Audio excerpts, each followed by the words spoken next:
Mr. Secretary, many believed you were underqualified for this role. You've been Secretary for 4.5 months now.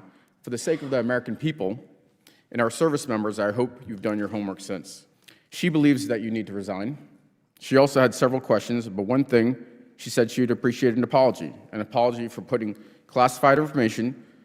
Her son couldn't even tell her where the Truman was going, but into the Houthi PC small group signal chat that risked her son's life and the mission. Mr. Secretary, yes or no, do you think you owe her an apology? Are you going to apologize to the mother or not? I don't apologize for success. You don't apologize for putting her son's life in danger and for putting the mission in jeopardy. Well, that's really disappointing and not befitting the type of leadership that our troops and families deserve. It's frankly a stunning lack of OPSEC. Privates are trained to do much better than that. It was reckless. And it sounds like that accountability doesn't extend as far as the Secretary of Defense. So I think you should resign. The mother says she wants you gone. Thank you, Mr. Chair. I ask unanimous consent to submit for the record an article. A distinguished member of this committee, without objection, so ordered, confirmed that there was, in fact, a pause in offensive cyber operations earlier this year. The SecDef just denied this. This committee deserves to know whether the Secretary just lied. Mr. Secretary, many believed you were underqualified for this role. You've been Secretary for 4.5 months now. For the sake of the American people and our service members, I hope you've done your homework since. Let's talk Indo-PACOM. What year has the Navy publicly set as the benchmark for being ready to fight a war with China? Well, it needs to be right now. We know what China has said. I'm glad to hear that, but there is a publicly set date. Well, we know it wouldn't be prudent for me in this environment to reveal when we think we're ready. That's what China has said, and we understand what they're saying, and we want to be capable and ready for it. Not a filibuster. 2027 is the year. According to unclassified DoD assessments, how many warships does China have in its Navy today? Many and growing. 370. It's the largest Navy in the world. How many does the U.S. Navy have today? Thanks to this budget, it's increasing it's a number. substantially. I'm looking for a number. But it's just south of 300. 296, pretty close. How many ships is China expected to field by 2030? I believe that's a classified number, but it's going to go up at a rapid rate. There's a DoD report that was released. There's an unclassified number. It's going up at a rapid rate. Let me help you out. 435. Let's see if we do better in EUCOM. What corridor in eastern Poland is vulnerable and a priority for U.S. reinforcements? It connects Belarus to a Russian region. I'm sure you can tell me. I can tell you. It's the Suwalki Gap. Which heavily militarized Russian territory connected the Suwalki Gap? It contains nuclear-capable missiles. It threatens all of NATO. It's right there in the middle of Eastern Europe. I see we're playing a quiz game here. It's ultimately, thankfully, Oblast. we're getting our NATO allies to step up in their spending to make sure that they can hold the line. Mr. Secretary, I asked you a specific question. Thank you. It's Kaliningrad Oblast. So what percentage of Ukrainian frontline casualties, let's talk drones, are now caused by FPV drones? A very large percentage, and we're studying that conflict closely to understand I hope so. that fact. It's over 70%. And which U.S. service has written doctrine or standardized procurement for integration of FPV drones? That's the Army. I wish that were the case, but actually the answer is none of them. So we're not prepared yet, and we need to get there fast. Let me turn to a different topic.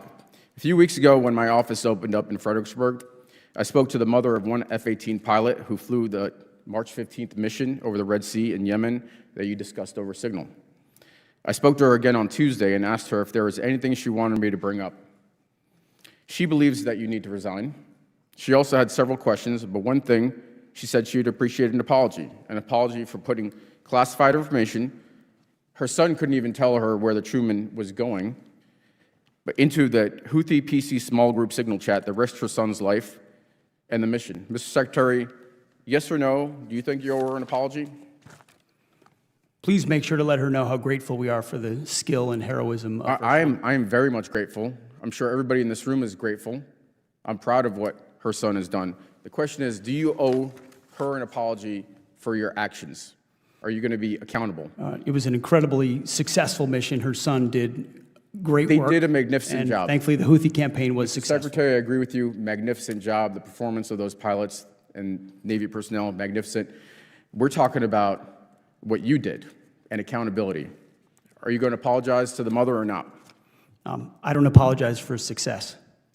You don't apologize for putting her son's life in danger and for putting the mission in jeopardy. Well, that's really disappointing and not befitting the type of leadership that our troops and families deserve.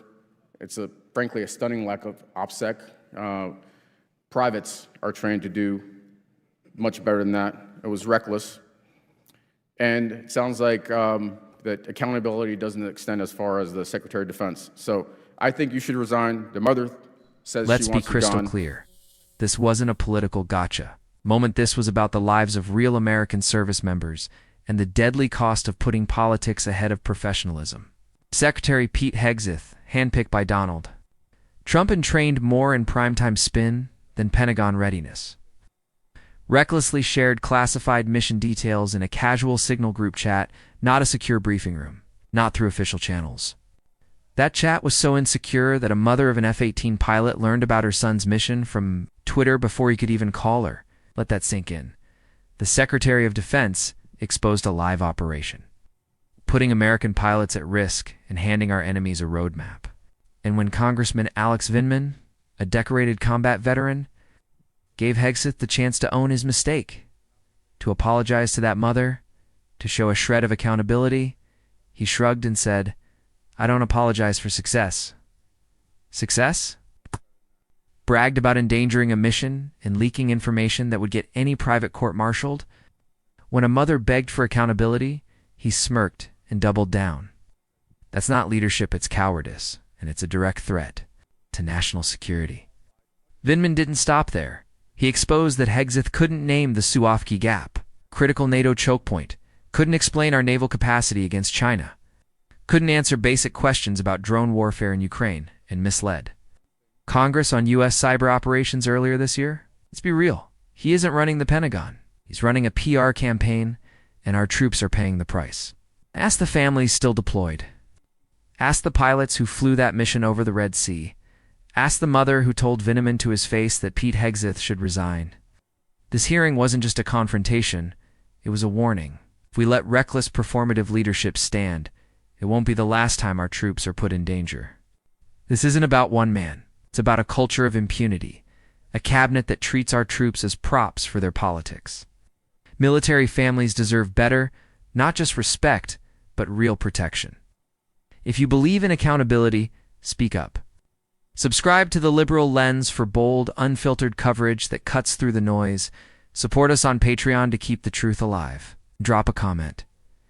Should Pete Hegseth resign for endangering our pilots and